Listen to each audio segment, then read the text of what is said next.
You know the feeling. It's the knot in your stomach on a Monday morning, a cold dread that tastes of stale coffee and borrowed time. It's the precise, almost surgical way you adjust your tie, not for comfort, but for compression. A small, respectable noose to hold your carefully constructed self together for another 8 hours. You check your reflection in the polished elevator doors, but you don't see a man. You see a posture, an angle, a mask of calm competence you rented for the day. This morning, like every morning, you're an actor walking onto a stage, praying you remember your lines. The elevator ascends, and a soft, electronic chime marks your arrival. But the doors don't open to the familiar hum of the office. They slide apart into absolute silence, revealing a hall so vast it seems to swallow the very concept of sound. The air is cold, still, and heavy, like the air in a cathedral, hours after the last prayer has faded. At the far end of this impossible space, lit by a single, unforgiving shaft of light from an unseen source above, sits a throne. It is not a throne of gold and velvet, but of black, unadorned obsidian, carved from a single seamless block of stone. It is stark, brutal, and utterly empty. And you know, with a certainty that bypasses reason and settles deep in your bones, that it is waiting for you. This is the moment you have been striving for, the silent validation for every sleepless night, every swallowed compromise, every severed connection, the promotion, the corner office, the kingdom.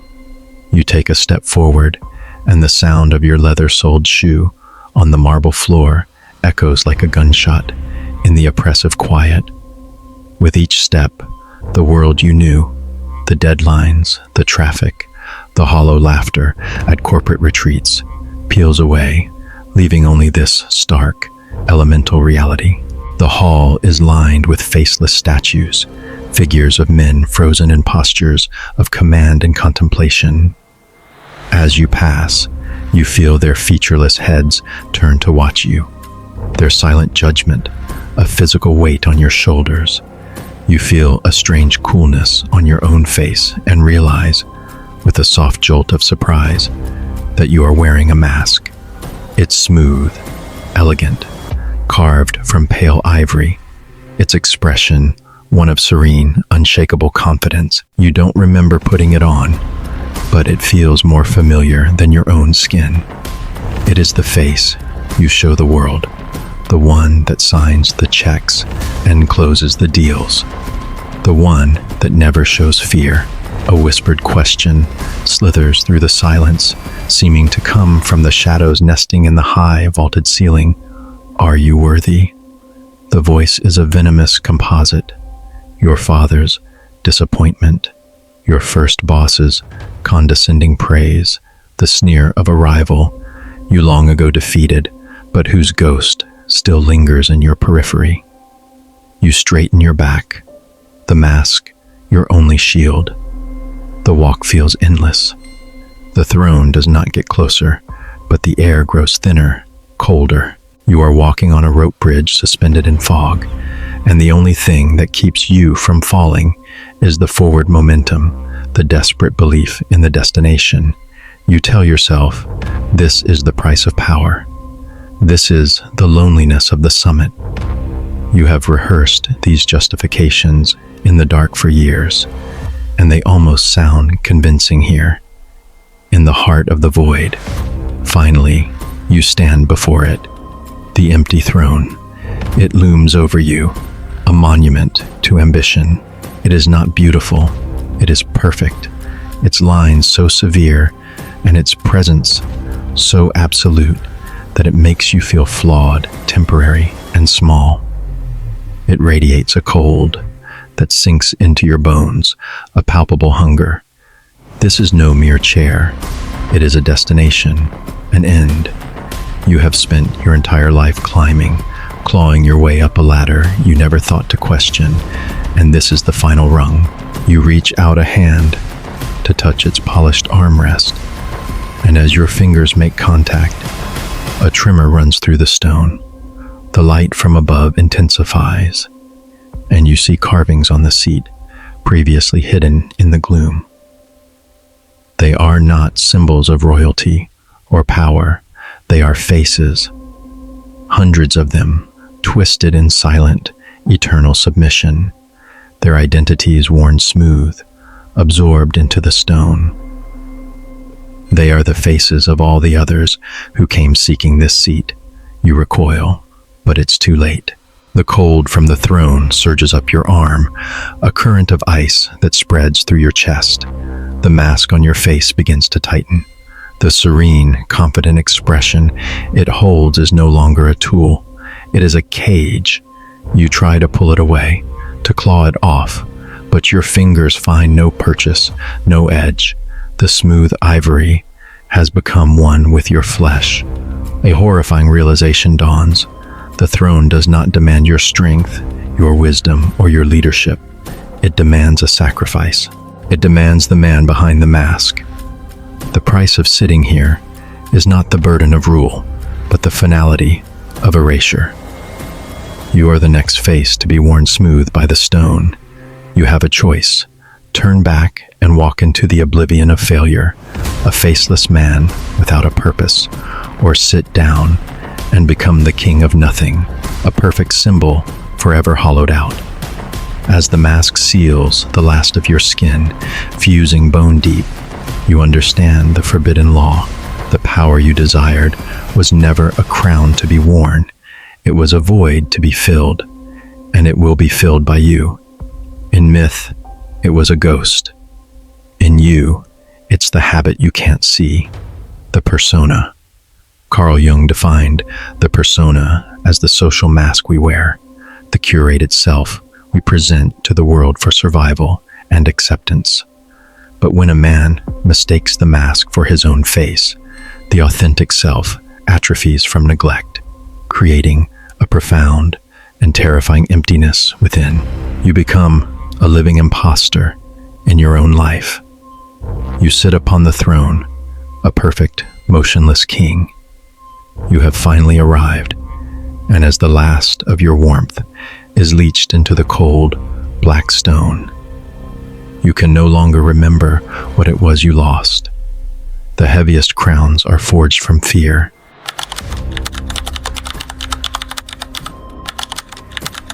You check your phone for the 100th time, knowing it will be empty. So why does the silence from one person feel louder than the rest of the world? It is the oldest and most modern of anxieties. The hollow ache in the center of your chest as you wait for a sign, a signal, a string of pixels that will tell you that you exist in the mind of another. The validation you crave is a ghost, a phantom you chase through the blue-lit corridors of your own device. You tell yourself you are busy. You tell yourself you don't care. You place the phone face down on the table, a pathetic gesture of control, only to snatch it up again 30 seconds later at the phantom vibration of a limb that has learned to lie to you. This ritual of hope and disappointment is your liturgy, your silent prayer to an indifferent God. And as you stare into the blank black screen, the reflection of your own tired face wavers, and the world behind it dissolves like sugar in water. The polished wood of the table becomes damp sand. The air grows heavy with salt, and the low hum of the refrigerator is replaced by the mournful sound of a distant, unending ocean. You are standing on a small, circular island, barely a speck of land, in a vast, black sea that stretches to a horizonless gloom. You are utterly alone, except for the cage. It is an exquisite thing, wrought from silver, so fine it seems spun from moonlight. It stands waist-high, a delicate prison of intricate curls and bars. And inside, on a simple perch, sits a single bird. Its feathers are the color of a dying ember, a flash of impossible warmth in this world of gray and black. It is the most beautiful creature you have ever seen.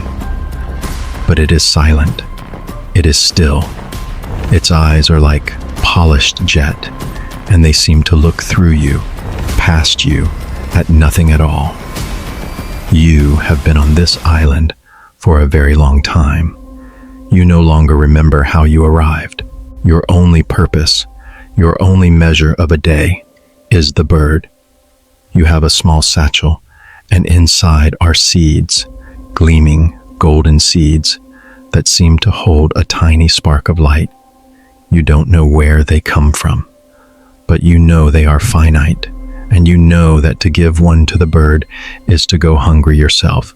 Yet you feed it.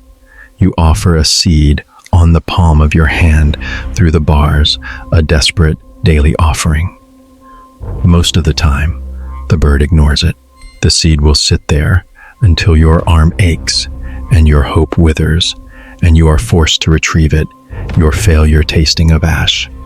But sometimes, and this is what you live for, sometimes the bird will deign to hop from its perch, peck the seed from your hand with a touch as light as a whisper, and then it will sing. It is never a song. It is only ever a single note, but it is a note of such perfect, heartbreaking beauty that it fills the entire world. For that one moment, the black ocean shimmers, the gray sky blushes with a phantom dawn, and the crushing weight of your solitude is lifted. The note is a drug, a promise, a memory of a world where you were not alone. And then it is gone. The bird returns to its silent indifference, and the world returns to monochrome. The silence it leaves behind is 100 times heavier than before. You have tried to find a pattern. You have charted the tides, the position of the one dim star that hangs in the sky, the rhythm of your own breathing. You have tried feeding it at dawn, at dusk, in the dead of night. You have tried talking to it, whispering your secrets through the bars. You have tried ignoring it, turning your back for days at a time in a pathetic pantomime of your own indifference, a performance for an audience of one who does not care. Nothing works. The reward is random. It is arbitrary. And that is its genius. Because it is unpredictable, it is all you think about. Your life shrinks until it is nothing but the space between the notes. The possibility of the song is more real to you than the reality of the silence. One day, after a long, silent drought that has stretched your sanity to a thread, a new kind of madness takes root. You realize you have been a supplicant, a beggar. You have been waiting for a gift that should be yours by right. A storm of rage gathers in your hollow chest. This creature owes you. You have starved for it. You have sacrificed your world for it. You will have your song. With trembling hands, you unlatch the door of the silver cage. You will reach in, take hold of this beautiful, cruel thing, and you will force it to acknowledge you. You will make it sing. The cage door swings open. The bird looks at you. Its black eyes seem to hold a flicker of something new. Pity, perhaps, or contempt. It hops from its perch, not into your hand, but onto the edge of the open door.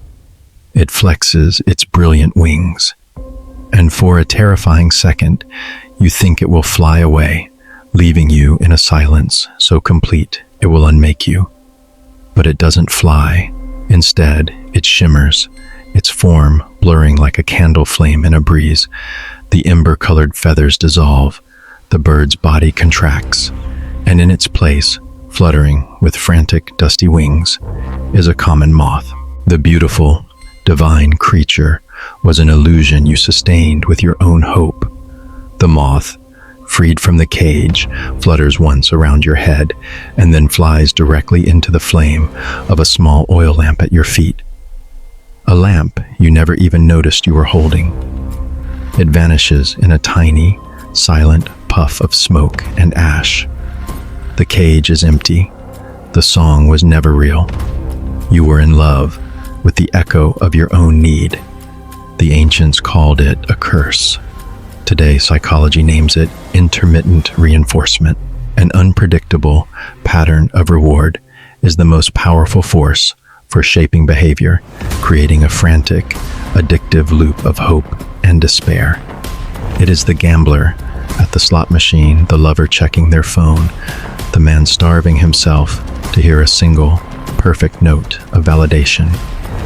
You stand alone on the shore, the empty silver cage in your hand, the black water still and silent before you. There is no more waiting. The illusion is gone. The silence is finally truly absolute. And for the first time, you are free to listen to something else. Sometimes the thing you're trying to save is the very thing that's keeping you prisoner.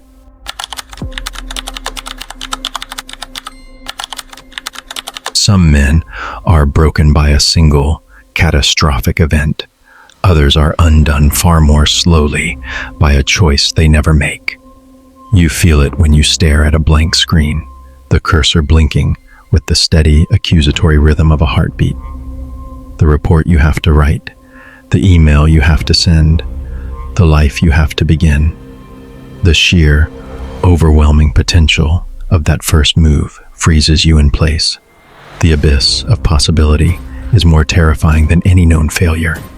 So you wait, you research, you plan, you prepare, you sharpen your pencils, organize your desktop, and read one more article. You do everything except the one thing that matters. You mistake the preparations for the journey. And in that space of perfect, sterile inaction, the world around you begins to fade. The blinking cursor slows. The hum of your computer deepens into a low, resonant drone, and the four walls of your office fall away, leaving you standing on a cliff's edge, the rock beneath your feet, a smooth, featureless gray. Before you is a chasm so deep and so wide that its bottom is lost to darkness, and its other side is completely consumed by a thick, swirling, impenetrable fog. The only way across is a rope bridge, its planks weathered and worn, its hemp ropes swaying ominously in a wind you cannot feel. This is it, the choice, the commitment, the future, and you cannot see where it leads. To your back is not the world you left, but a single, small room, as gray and featureless as the cliff itself. The only object within it is a tall, ornate grandfather clock, but the clock's face is a smooth, milky white void. There are no hands, no numbers. It makes no sound. It measures nothing. It is a monument to a stopped moment, to the perpetual, frozen present you now inhabit. You are an architect, a builder. You have blueprints, tools, and a mind that craves certainty. So you get to work, not on crossing the bridge, but on perfecting the departure. You examine the colossal stone pylon into which the bridge's ropes are anchored. You chip away at it, testing its integrity. You spend a year, or what feels like a year, in this timeless place, redesigning the anchor, forging new steel brackets from ore you find in the cliff face, creating a system so flawlessly engineered it could hold 1,000 bridges. You are proud of your work. It is elegant, it is strong, it is safe, but you do not cross. Then you turn your attention to the ropes. You study their tension, their wear. You invent a new kind of knot, a complex, beautiful weave that distributes stress with mathematical perfection. You write a manual on the knot, its theory and application, your charcoal diagrams covering the gray stone walls. You have mastered the art of being ready, but you do not cross. The fog becomes your obsession. You build contraptions to measure its density, its temperature, its movement. You learn to read its subtle currents, to predict its patterns as it churns and writhes in the chasm. You become the world's foremost expert on this specific and impassable bank of fog. Your knowledge is immense, your understanding absolute. You know everything about the obstacle, and in knowing it, you have given it power, turned it from a simple weather pattern into a mythological beast, a sentient entity whose permission you must seek.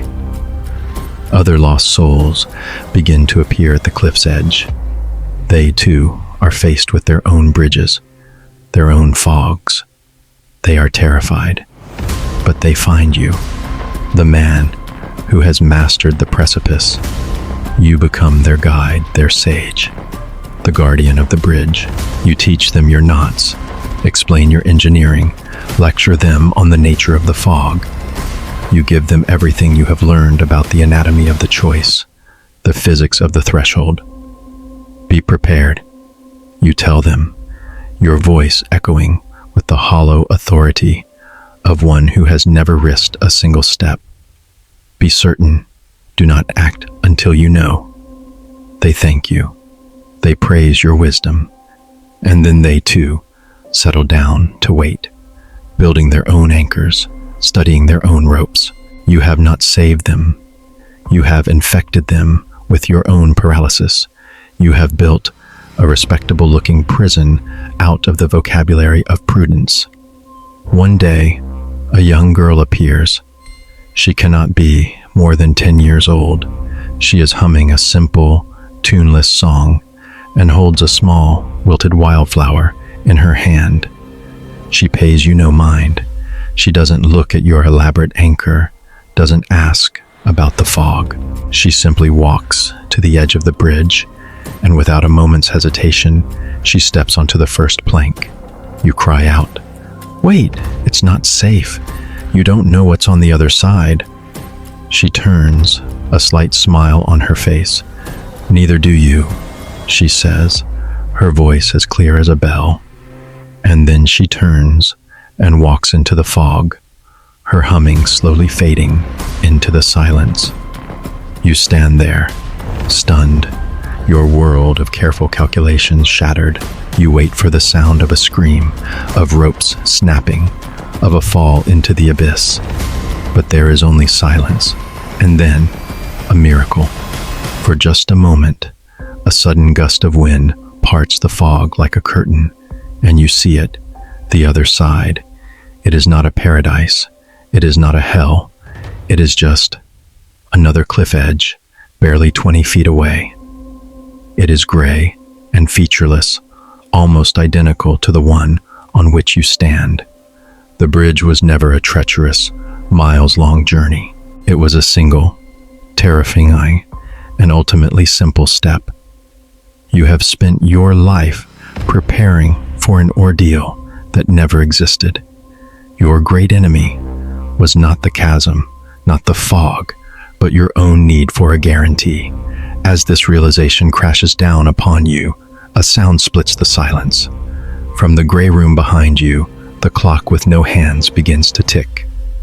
A loud, heavy, metronomic sound. Tick, tock. Time has started again, and every second that passes is now a choice you are actively making, to stand still or to finally walk. In myth, it was a ghost. In you, it's the habit you can't see, learned helplessness. When past experiences convince you that you have no control over your circumstances, your mind ceases to look for escape routes. You become so focused on the perceived impossibility of the problem that you fail to see the simple, achievable solution, or the fact that the problem itself might be an illusion. You stand at the edge of the chasm. The bridge is clear. The other side is visible. There are no more excuses, no more research to be done. Behind you, the clock ticks, each second a grain of sand falling from your life. The terror of inaction has finally become greater than the terror of the unknown. The greatest prisons have no bars. They are built from the fear of a single step.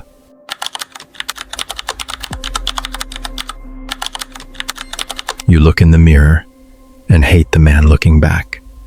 But what if the man you hate is the only one telling the truth?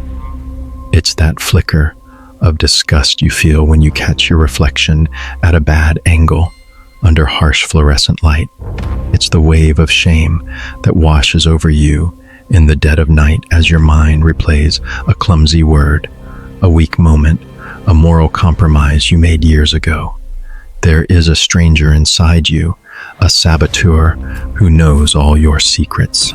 He is the voice of your deepest insecurities, the architect of your most vivid failures. You spend so much of your energy trying to silence him, to outrun him, to pretend he doesn't exist. You build a life of competence and control, of charity and kindness, hoping the light you project will be bright enough to erase the darkness you carry. But the brighter the light, the sharper the shadow. And one day, you look in the mirror, and the man looking back isn't your reflection. It's him. He's been there all along. You turn away, and the polished surface of a window catches your eye. You see not the room behind you, but a fractured, distorted version of your own face, split into a dozen pieces by a crack in the glass. The world itself seems to be breaking apart around you. You live in a house of cracked mirrors. Every reflective surface, from the grand mirror in the hallway to the back of a silver spoon, is fractured, showing you back to yourself as a grotesque collage of disconnected parts. You can never see yourself whole, and you are never alone. You are followed by your shadow. But this is no ordinary shadow, no simple absence of light. It moves with a life of its own, detaching from your feet, lengthening and shortening at will. And it speaks. It does not shout. It whispers.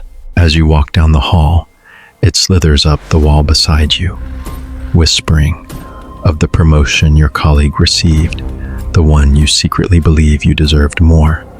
As you try to sleep, it pools in the corner of the room, murmuring the name of a past lover, reminding you of how you failed them.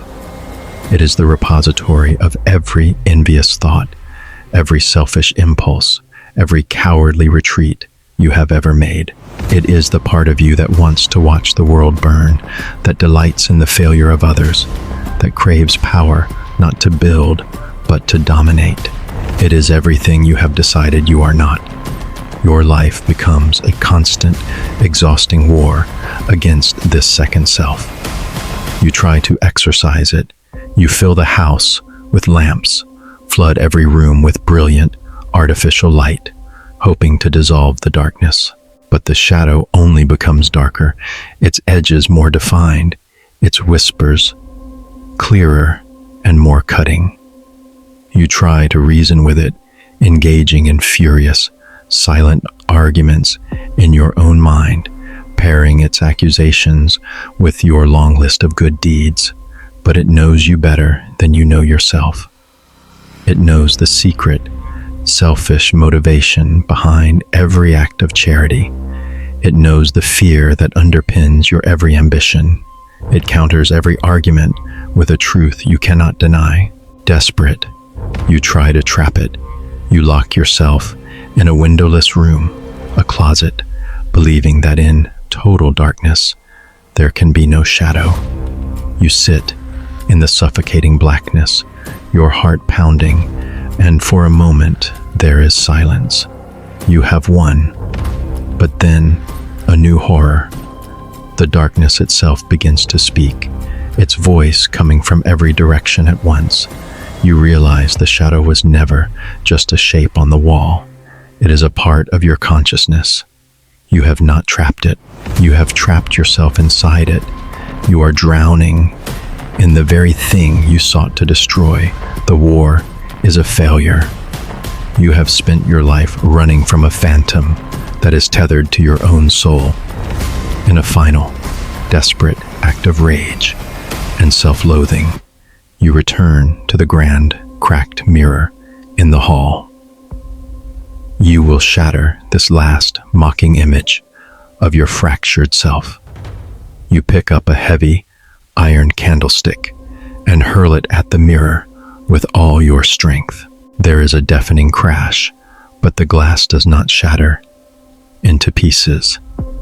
Instead, the cracks spiderweb outwards from the point of impact, spreading like lightning, and the mirror becomes a dark, opaque doorway.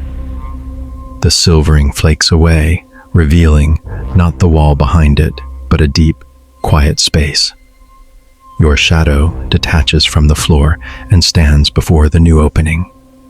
It is no longer a distorted monster. It is a perfect silhouette of you, and for the first time, it does not whisper. It speaks in your own voice, calm and weary. You cannot destroy me, it says, its voice filled with a profound sadness. You have spent your whole life fighting me. You have called me weak and shameful and evil. But I am the part of you that cried out in pain when you were a child.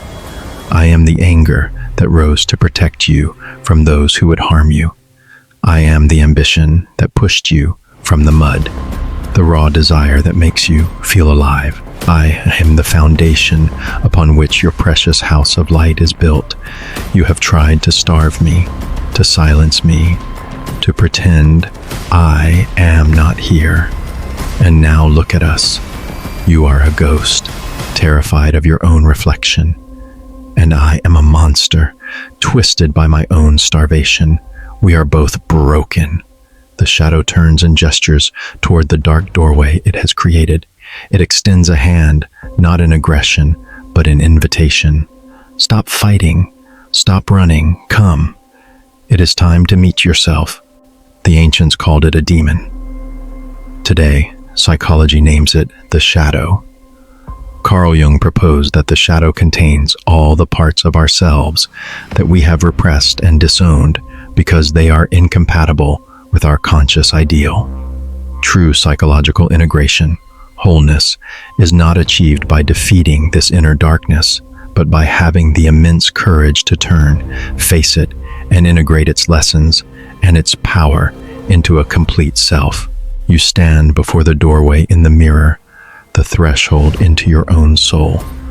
On the other side, your shadow waits, offering not a battle, but a treaty. The most terrifying and necessary journey is not across a chasm or an ocean, but across the few inches that separate the man you are from the man you pretend not to be.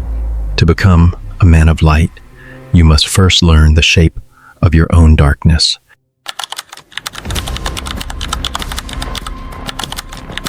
You find an old key in your pocket and have no memory of what it opens. Your entire life is a house full of rooms you've forgotten you locked. It is a feeling that comes with age, but it begins in youth. The sense that parts of your own story are missing. A fleeting image from childhood that feels immensely important, yet has no context. A sudden, inexplicable sadness that descends like a fog and lifts just as mysteriously. You're a stranger in the house of your own past. You walk its familiar corridors, but you know that behind the walls there are sealed-off rooms, forgotten wings, entire floors that your conscious mind is forbidden to enter. You tell yourself it is for the best. Some doors are locked for a reason, and so you become a curator of the known, the safe, the respectable parts of your own history, while the truth of who you are lies sleeping, undisturbed, in the dark. The dust gathers, the locks rust, and the house grows quieter and smaller with every passing year. Your own life becomes a museum you are afraid to explore. The floorboards creak, the air grows still and cool, and you find yourself standing in the grand rotunda of a building you know intimately, for you have built it yourself. You're an old man, the curator of the museum of your life. It is a vast, silent, and beautiful place, with marble floors and impossibly high, vaulted ceilings. But this museum has no paintings, no sculptures, no artifacts. Its entire collection consists of doors, thousands upon thousands of them, lining endless corridors that branch off in every direction. Each door is unique. Some are grand and carved from oak, with polished brass handles. Others are simple pine planks with iron latches. Some are battered and scarred. Others are pristine. Each door is a memory, a choice, a desire, a trauma, a possibility, and every single one of them is locked. Your job, as it has been for as long as you can remember, is to maintain them.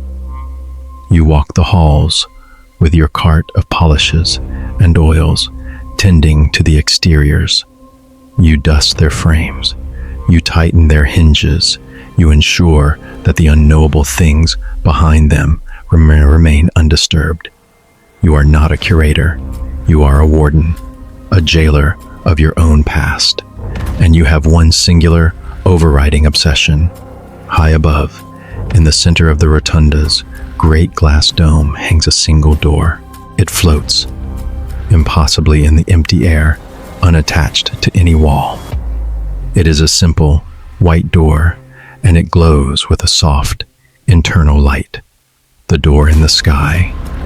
You believe, with the faith of a zealot, that this is the door to your liberation, that if you could only open it, you would escape the endless, dusty corridors of your life and ascend into peace, into meaning, into a final, transcendent truth. It is the perfect excuse. Its impossibility justifies your failure to even try the other locks. Your life's work becomes the pursuit of this one door. You build elaborate scaffolding. You design complex systems of ropes and pulleys. You spend decades climbing, striving, reaching for the illusion that will, you believe, negate all the forgotten truths below. One day, while cleaning out a dusty corner of your own mind, you find it. A small, ornate silver key. It is a master key. A key that you sense can open any lock. A wave of triumphant joy washes over you. The end of your long pilgrimage is at hand. You ignore the thousands of doors that line the walls, the doors that whisper your own name, the doors that smell faintly of your childhood home, the doors that weep with a sorrow you refuse to acknowledge. You see them only as distractions from your grand purpose. You haul the master key up the scaffolding, your old heart pounding with exertion and anticipation. After a long and perilous climb, you reach the floating platform.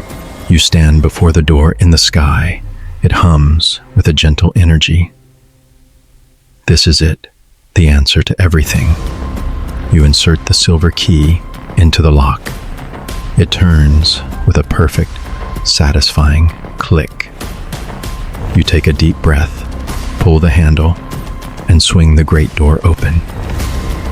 You are met with a blinding, overwhelming flood of pure white light. For a moment, you are ecstatic. This is the transcendence you craved. But as your eyes adjust, a devastating truth reveals itself. There is nothing there. Beyond the door is simply empty sky. There is no heaven, no other world, no escape. The door opens into nothing. It was the ultimate distraction, a beautiful, impossible ideal you invented to avoid the terrifying, messy, and necessary work of exploring the real rooms of your life. Defeated, shattered, you make the slow, painful descent down the scaffolding. Your life's purpose has evaporated. You are a curator with nothing left to curate but a lie. You stand in the center of the rotunda, the silver key feeling heavy and useless in your hand. And then, a new feeling, not despair, but a quiet, humbling curiosity. The grand illusion is gone. All that remains are the thousands of small, honest truths you have spent a lifetime ignoring. Your eyes fall upon a door you have passed 10,000 times but never truly seen. It is in the darkest, most forgotten corridor. It is small, unadorned, and made of plain, splintered wood. A child's name is crudely carved into it, your own. Trembling, you approach it. You are more afraid of this simple door than you ever were of the door in the sky. This one is real.